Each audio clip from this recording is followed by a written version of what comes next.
Happy hump day. We hit 25,000 subscribers and we got a Dinger Tuesday winner. Let's talk some baseball. What's going on, everyone? Welcome back in to another episode for Just a Bet Outside. I'm your host, Steven, and we are here to talk some more baseball, baby. That's right. And we have a Dinger Tuesday winner, and we will go over that in just a little bit. Yesterday was just another small loss day. It's just killing me. We had a bad beat, but we'll talk about all the bets, recap, and all that in a bit. I did hear a handicapper say that betting baseball is like you're on a treadmill, and right now it feels like that because I have a good day or two and then a bad day, back and forth about even lately. So hopefully we can get back on track. But we hit 25,000 subscribers, and I absolutely say we because you guys are a huge part of this growth of the channel. For those that have been around, whether it's since the beginning when we were doing TikTok videos and things like that, or been around since just last month or two, I appreciate all of you. Thanks for all the likes, comments, and support every single day. Me and Ryan are really lucky to be doing this, and I love talking sports every day. So, now to the Dinger Tuesday. Congratulations to at TY Sutter 3206, probably at Ty Sutter, for hitting Will Benson. It was a big one. He hit it at plus 650, and he said in the comment that he is a Reds fan and that he was due, and he was very right. So, congratulations. Leave a comment below or reach out on Discord or Twitter X. And let me know, and we'll get that money over to you. So, appreciate it. Thank you, everyone, for participating. It's always a lot of fun. So, we got a full 15 game slate. Let's get right into it. And I have a baseball fun fact that absolutely blew my mind. It did. And maybe you guys already know it because it's about Tony Gwynn. It's not what you think. It's a little more specific. So here we go. Tony Gwynn, obviously one of the greatest hitters ever. He faced Greg Maddux, Tom Glavine, John Smoltz, and Pedro Martinez a total of 429 times. Okay, 429 at bats versus 4 Hall of Fame pitchers. He struck out 3 times. Guys, I don't like. I can't even. I don't even know what to say. I'm just speechless. I mean, I played wiffle ball with my 2-year-old who has a good arm, and he K'd me yesterday. Like this guy struck out 3 times in 429 at bats. That's pretty much an entire season of at bats versus 4 Hall of Famers. He struck out 3 times. I'm just speechless. So, anyways, just want to share that in this video. We're gonna recap yesterday, go over the good hitter matchups, the good pitcher strikeout matchups for you, and we got 4 of them today. And then, of course, take a look at the pitcher report and end it with the best bets and the bets recap. So hit that like button like you guys have been doing forever. Keep commenting. We appreciate all that for you taking your time out of your day to do that. And if you're new to the channel, hit that subscribe button as we are now on our way to 26,000 subscribers. So thank you guys very much. Let's get into it, and starts with the recap. All right, there it is. A small loss for the day. 2-3, losing that half unit down there on the end. Brian Bayo is the one that hurt, guys. It's just it made me sad. 82 pitches going to the 6th inning. That means he had probably 2 to 3 batters. All I needed was one stinking out. He gives up a single and then hits the next batter with 2 strikes. That's right, 1 strike away from cashing, and he just hit him. And then he got taken out at 90 pitches by Cora. It just sucked. And then Cole Reagan just never got it together. He had a good like 2nd, 3rd, 4th inning, but that 1st inning he struggled. And just like Brian Bayo, they both struggled in the 1st inning. These pitcher props, sometimes once you get past that 1st inning, the pitcher settles in. That's how when they start pitching the way you think they are. So, but then Volpe, Vlad, 1+ hit each. That was a nice winner. The K parlay was a very easy winner as they both went over their original lines and just absolutely dominated. And then the half unit play on the Royals money line. I will not be playing Royals money line today because they have let me down 2 days in a row, although they probably will win on Wednesday. But that was just, they're brutal. Their offense has just been brutal away from Kauffman Stadium sometimes. So there's the overall record. We are working on that treadmill right now, but we are due to get on a hot streak. So let's get that rolling. But before we get into the best bets, let's talk some good hitter matchups. All right, we got 17 of them for you. That's right, we got a lot. And it starts with the most at bats up there with JD Martinez, 10 for 22 with 5 extra base hits and 2 home runs. We got some guys hitting really well. How about Bobby freaking Witt of the Royals? 7 for 13, 3 extra base hits and a home run versus Bailey O'Bear. And then we got Miguel Rojas, Vlad down there who's starting to swing the bat pretty well. 4 for 10 off of Chris Flexen. And then we got some 3 for 9s, 3 for 8s. But how about there on the bottom right, Manuel Margot of the Twins, 5 for 6 with an extra base hit versus Seth Lugo. So those are all the hitters. Hopefully you guys go get some winners with this. These, honestly, if you can find some hidden treasures in this with the good matchups and things, you can get a lot of winners. So hopefully these are helping you guys out. But now it's time to talk some arms. All right, we got 4 of these for you, and here are the first 2. The first one's the same as yesterday. I don't need to say all the info again. It's Tariq Skubal versus the Pirates in Game 1. The game got canceled, so there's now a doubleheader. So that's what we got. Those are all the numbers like we talked about yesterday. There's the notes. And then the second one, it's in that same doubleheader, but it's Game 2, and it's on the Tigers again. So poor Pirates are going to face 2 high strikeout pitchers. Jack Flaherty, third highest K percentage versus righties this month for the Pirates, 26.2. Flaherty, 81 Ks in 61 innings. He has been lights out this year with Ks. And then Jack Flaherty, he has 6 or more Ks in 8 straight starts. His last 3 matchups, this is where it's been impressive, guys, because he faced the Arizona Diamondbacks, a very low strikeout team. The Houston Astros, very low, and the Cleveland Guardians, low. He had 9, 7, and 6. So that was impressive. And now he's got a good matchup against the Pirates. So those are the first 2 K matchups. Let's check out page 2 now. And we got Corbin Burnes of the Orioles against the Red Sox. Red Sox 6th highest K percentage at 24%. Burnes, he hasn't been as elite striking out people, but he's still above average this year with about a strikeout per inning. And he has exactly 6 Ks in 4 of his last 6 starts. But here's what I want to mention to you, and maybe I should mention this more often. Leave comments if these help or what you guys use these for. But he has a much higher K rate at home, 27.5% compared to only 21.8% on the road. He is at home in this game. So, and then Imanaga, the stud that is known as the pitcher for the Cubs, he's been unbelievable against the Brewers. Brewers 9th highest K percentage versus lefties at 23.6. Imanaga 58 Ks in 53.2 innings, and he has been lights out when it comes to limiting runs, and he's been above average with Ks as well. But 78 Ks in 5 straight starts, and he only has 1 game this year with more than 8 strikeouts. So those are the 4 pitcher strikeout matchups, and now let's take a look at the pitcher report. All right, guys, we got some great matchups in the doubleheader in Detroit. The first game, Jared Jones versus Tariq Skubal. We already talked about it. It's the same matchup from yesterday. It got canceled.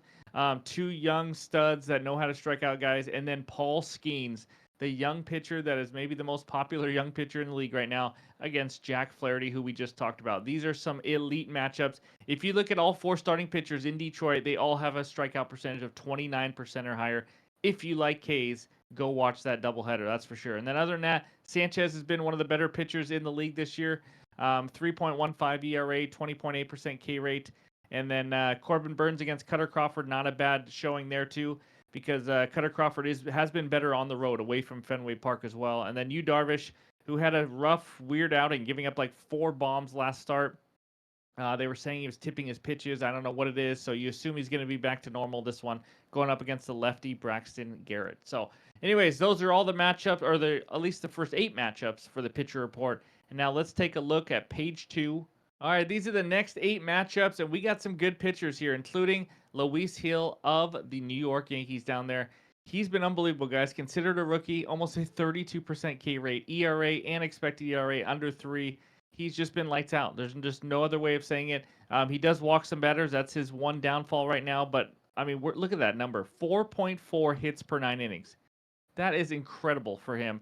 And then Tyler Anderson, the lefty's been pitching really well too, but I do expect some negative regression. Could it happen against the Yankees? Possibly. 17.1% K rate, does not miss a lot of bats.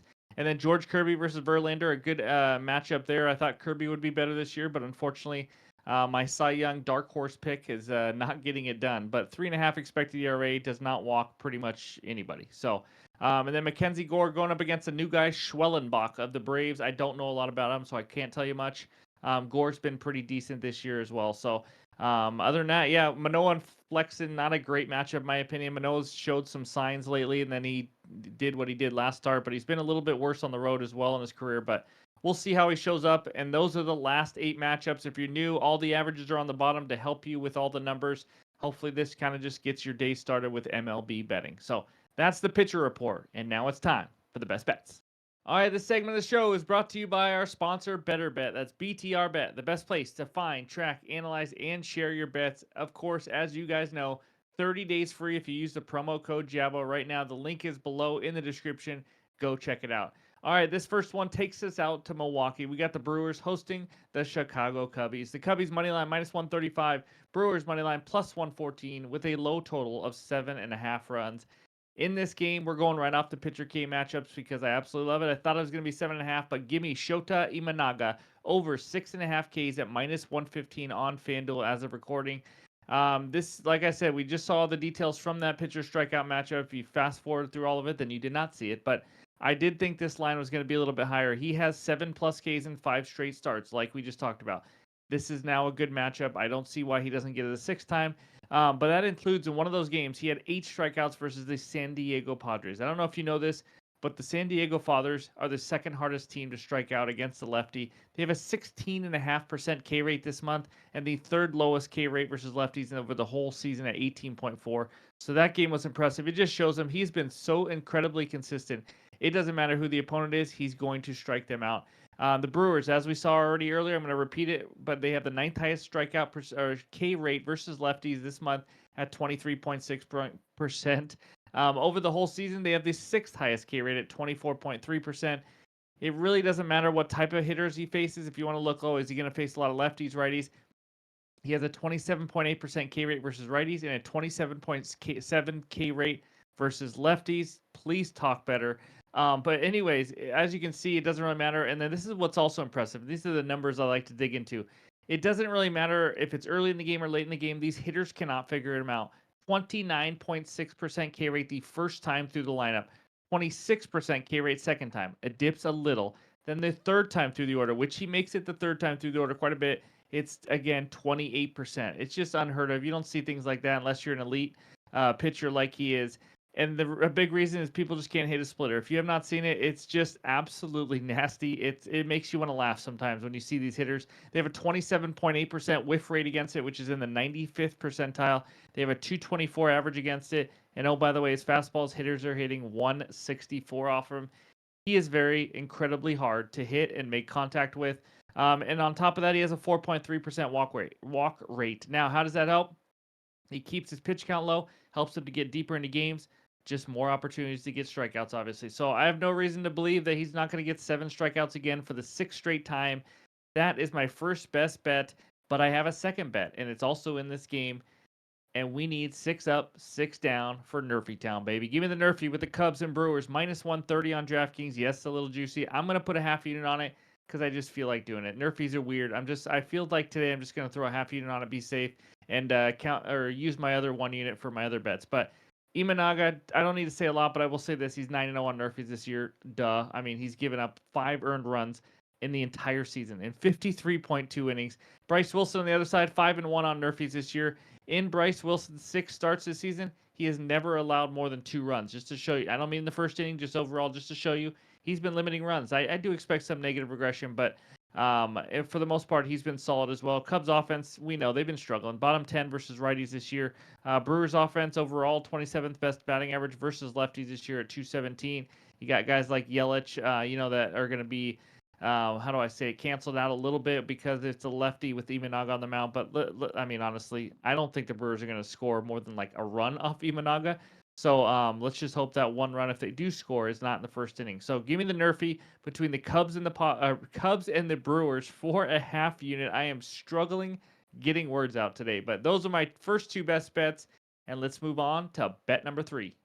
All right, before we get to bet number 3, I do want to say we're not going to give leans after this bet, but what we are going to do is give some hitter parlay ideas. I'm going to give you 4 names that I like as possible options to use in your hitter parlays if you'd like to do that. Not all the odds are out right now, so you'll see me drop mine in the morning, my hitter parlay, but I just thought that might help you guys know you like to do hitter parlays. So leave a comment below. Let me know if that's something that interests you more than, leans, maybe just giving you some hitters and stuff. But my bet number 3 takes us out to Los Angeles. We got the Angels hosting the New York Yankees. Yankees moneyline minus 185, Angels moneyline plus 154.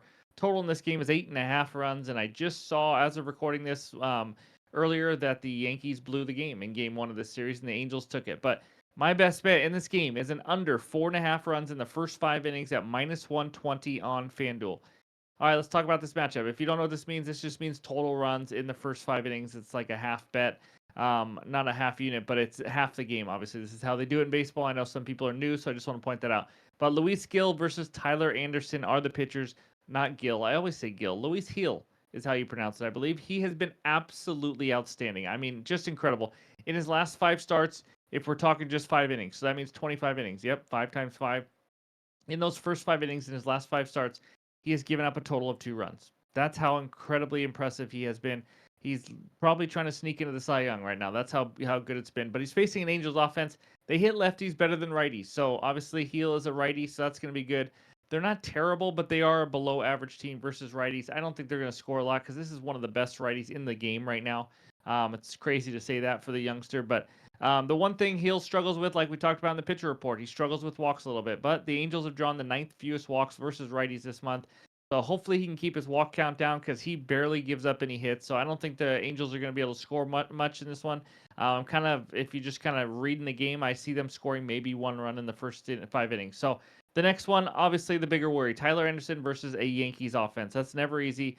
But the Yankees, they do have the number 1 offense in the league versus righties. Tyler Anderson is a lefty. They're the 9th best overall. If you look at WRC plus versus lefties this month, still good, but it's nice to know they're not quite as dominant because they've been unbelievable versus righties.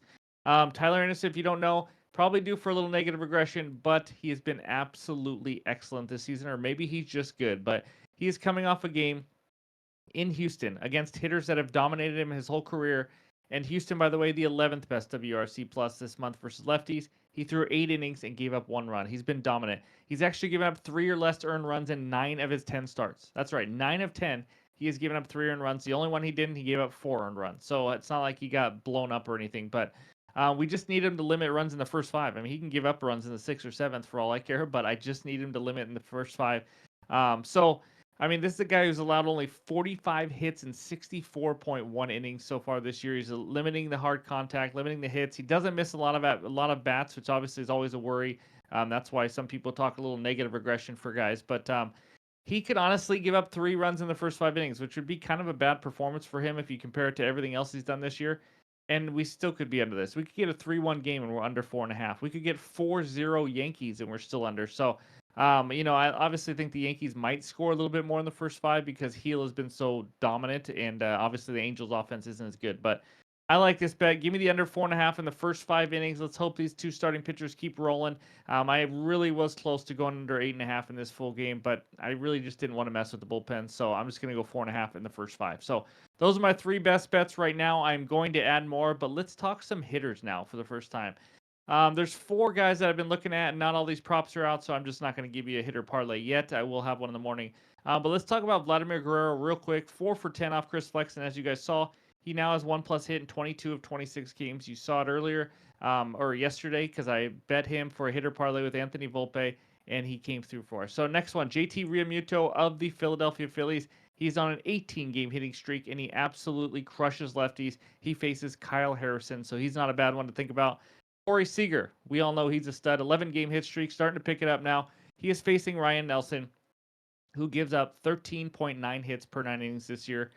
That's the most on the board today. So he knows how to give up some hits. And then the last one, kind of a lesser known one, Mason Wynn of the Cardinals. Not high odds. I think you get him at like -190 or so, -200 is what you'll probably get. He's on a 15-game hitting streak, hitting leadoff. He's facing Frankie Montas. Just kind of a pretty good matchup. He's a little below average, giving up 9.2 hits per 9 innings. So those are 4 hitter parlay ideas. I don't know if you guys like to put 2, 3, 4 together. I'm not saying just parlay all 4 of these, but it's just some info for you, just some ones that I like so far. So that's all we got. Those are the 3 best bets and the hitter parlay players. Let's go get some winners. But first, before we wrap it up, let's check out the recap. All right, there it is. Shota Imanaga over 6.5 Ks at -115 on FanDuel, and then the Nerfy in that same game for a half unit at -130. And then the final one as of right now, but we'll add more in the morning, under 4.5 runs in the first 5 innings between the Yankees and the Angels. That's at -120. If you fast forwarded this, I also give out some hitter parlay options for you as well. So let's go get some winners. We got no more NBA, but we will be back because the Timberwolves obviously extended the series. So we'll be back for that for Game 5. But thank you guys all for listening. I appreciate all the support day in and day out. Hope everyone has a great Wednesday, and we'll talk to you soon.